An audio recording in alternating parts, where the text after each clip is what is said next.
strong jobs, rising yields, a dollar that refuses to break. On the surface, everything is working against silver right now, but underneath the price, underneath the headlines, there's a physical deficit that the futures market hasn't even begun to price in, and that disconnect is where this gets interesting. Welcome back. I'm James. Today is February 13th, 2026, and this is your macro breakdown on silver, not the version you get from scrolling headlines, the version that looks at structure, positioning, plumbing, and cross-asset context, the version that actually helps you understand what's driving price and what could drive it next. If this kind of analysis is useful to you, subscribe. It costs nothing, and it helps the channel reach more people who want to learn. Drop a comment telling me where you're watching from today, and answer me this honestly. Are you buying this dip, or are you waiting? I want to know. Because your answer says a lot about how you read this market. Now let's get into it. Silver is at a macro crossroads. Not an inflection point this time, a crossroads. And the difference matters. An inflection point is where direction changes. A crossroads is where two opposing forces meet and the market has to choose. Right now, those two forces are short-term macro pressure on one side and long-term structural support on the other, and they're pulling silver in opposite directions.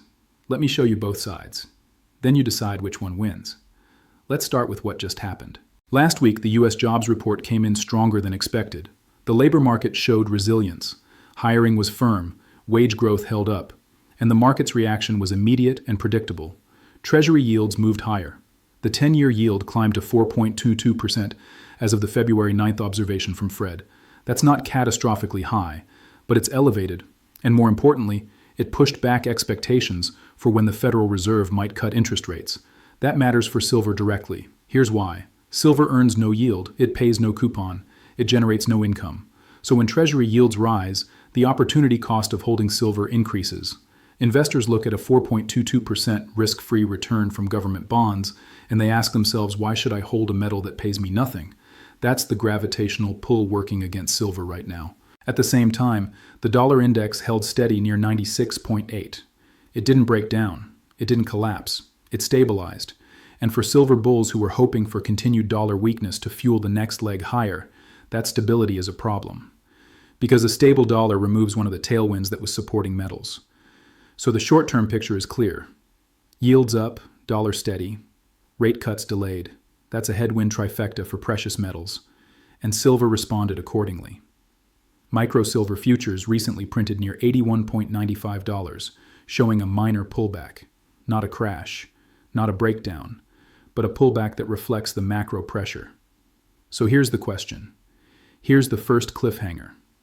If the macro is working against silver, if yields are rising and the dollar is holding firm, why am I not bearish? What do I see that the short-term price action isn't showing you? The answer is in the vaults, and I'll get there in a moment. But first, let me walk you through the positioning data because it tells a critical story. Every week, the CFTC publishes the Commitments of Traders report. It breaks down who is holding what in the silver futures market. And the latest data, as of February 3rd, 2026, shows us something important. Open interest sits at approximately 143,980 contracts. That's meaningful participation, not the extreme levels we've seen in previous speculative surges, but active and engaged. Now look at the breakdown.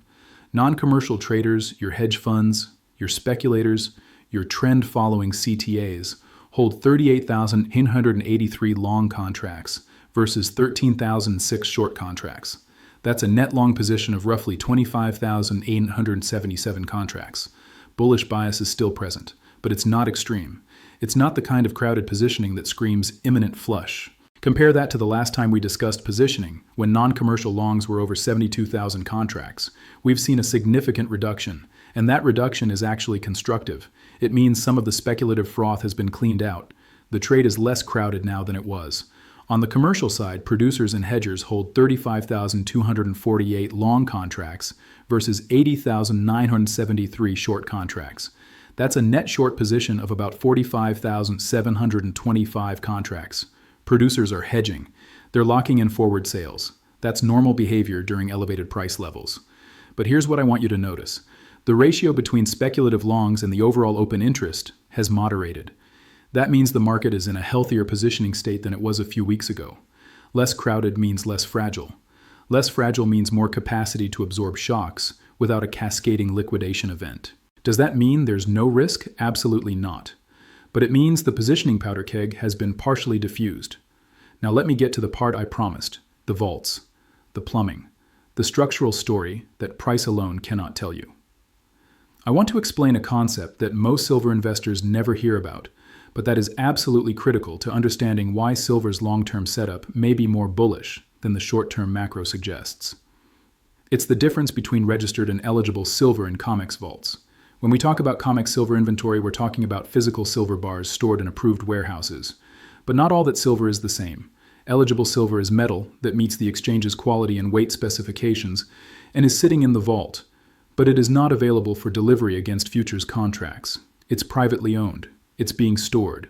The owner has not made it available for the market to claim. Registered silver is metal that has been warranted, meaning the owner has filed paperwork making it available for delivery. This is the silver that can actually be delivered when a futures contract goes to settlement. This is the silver that the market can access. Why does this matter? Because when registered silver declines, it means the pool of deliverable metal is shrinking. And when that pool shrinks while open interest remains elevated, you have a situation where paper claims on silver are growing relative to the physical metal actually available to back those claims. That's a structural deficit, not a theoretical one, a mechanical one. It means the plumbing of the market is tightening even while the price pulls back. And this brings us to the broader physical story. PSLV, the Sprott Physical Silver Trust, previously reported holdings of approximately 202.6 million ounces as of October 2025. That's a massive physical position. It tells us that institutional capital has been accumulating real metal, not paper derivatives, not futures contracts, but actual silver in vaults. Now combine that with the Silver Institute's projections for 2026, which call for continued structural deficits in the silver market. Industrial demand from solar, electronics, EVs, and medical applications continues to grow. Mine supply is constrained. Recycling isn't filling the gap. The physical market is tight and getting tighter. But here's the second cliffhanger. If the physical market is structurally tight, if registered inventories are declining, if industrial demand is growing, why isn't price responding? Why is silver pulling back when the fundamentals say it should be going up? The answer lies in the disconnect between futures pricing and physical reality. Silver's price is set at the margin by futures markets, and futures markets respond to macro variables like yields, the dollar, and rate expectations. When those variables turn hostile, futures traders sell. They don't check vault inventories first. They don't call the Silver Institute. They react to macro signals. So what you're seeing right now is a market where the macro overlay is pressing price down while the physical foundation is tightening underneath. Those two forces are in opposition, and at some point, one of them has to win. The question is when, and the answer depends on what happens next in yields and the dollar, which brings us to cross-asset context. Silver doesn't trade in a vacuum. It is deeply connected to the rates market, the currency market, and broader risk sentiment. Let me walk through each one. Rates. The 10-year yield at 4.22% reflects a market that still sees the Fed as restrictive. Rate cuts have been pushed further out. The jobs data reinforce the narrative that the economy doesn't need emergency relief. That keeps yields elevated and maintains the opportunity cost argument against silver. But watch the trajectory. If incoming data softens, if we see weakness in services, if consumer spending cools, yields will respond. And when yields come down, the pressure on silver lifts. That's the macro release valve. Dollar. The DXY at 96.8 is stable, not collapsing. For silver to get a sustained tailwind from the currency side, we need the dollar to break lower decisively. Below 96 would be meaningful. Below 95 would be significant. Right now we're in limbo. The dollar isn't hurting silver, but it's not helping either. Equities. Stocks remain relatively stable. No panic. No crash. That means there's no flight to safety bid supporting metals, but there's also no risk-off liquidation event forcing metals lower as collateral gets sold. Neutral for now. The cross-asset picture is one of tension. Nothing is breaking, but nothing is releasing either. Silver is caught between opposing forces. Now let me talk about margin mechanics briefly because they tie into the risk picture. CME has hiked margin requirements on silver futures in recent periods. That means the cost of holding a leverage position has increased. Every trader who is long silver futures via leverage now needs more capital posted as collateral. When margins go up, two things happen. First, it discourages new speculative longs from entering because the cost of entry is higher. Second, it puts pressure on existing longs who may be near their capital limits. If price dips, those traders are closer to margin calls than they would have been under lower margin requirements. This is why I always emphasize understanding the plumbing. Price can tell you where silver is, but margins, positioning, and inventory tell you how it got there and what might happen next. Now let's map this into two clean scenarios. Scenario A is constructive continuation. The grind higher resumes. This scenario gains credibility if Treasury yields begin to cool, moving back below 4.10% on weaker economic data. If the dollar breaks below 96 decisively, reopening the currency tailwind. If open interest stabilizes or expands alongside steady or rising prices, suggesting genuine accumulation rather than short covering. If CME holds margin requirements steady, reducing pressure on leveraged longs. And if physical inventory data continues to show tightening in registered stocks. In this scenario, the current pullback is a healthy reset.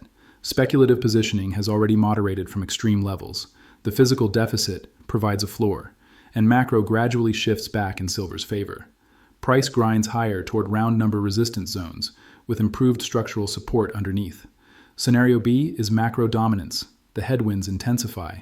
This scenario triggers if Treasury yields push above 4.35%, reflecting sustained economic strength and further delays to rate cuts.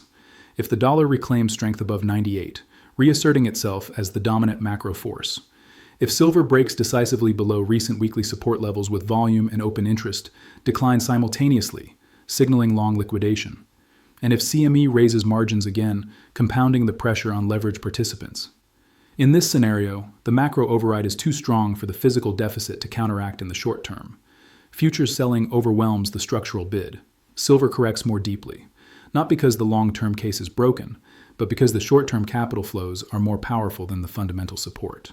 And I want to emphasize something critical here. Even in scenario B, the physical deficit doesn't disappear. The vaults don't magically refill.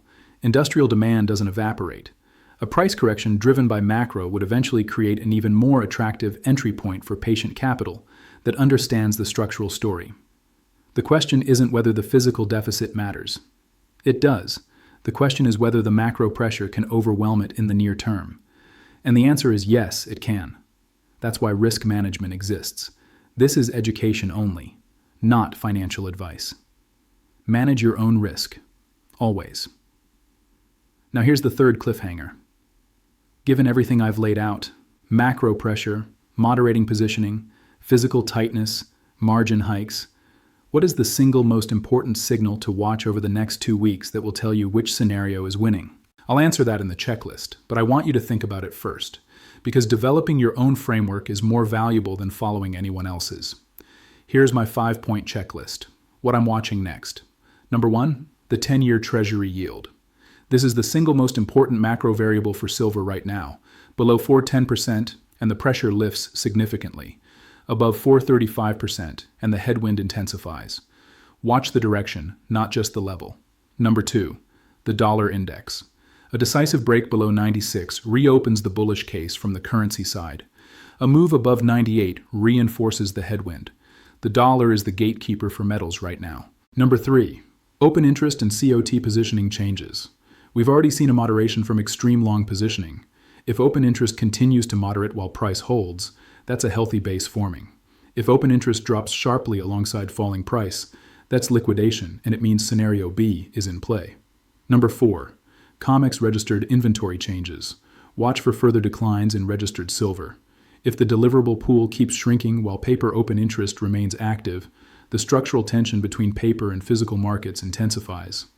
This is the slow-burning fuse that most traders ignore. Number 5, CME margin adjustments. Any further hikes increase pressure on leveraged longs and raise the probability of forced selling on dips. Conversely, if margins hold steady or are reduced, it signals the exchange sees volatility normalizing. That would be constructive. Let me bring this together. Silver is at a macro crossroads.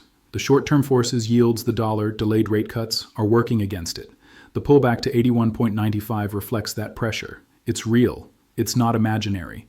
And it could continue if macro conditions don't shift. But underneath the price action, the structural picture tells a different story.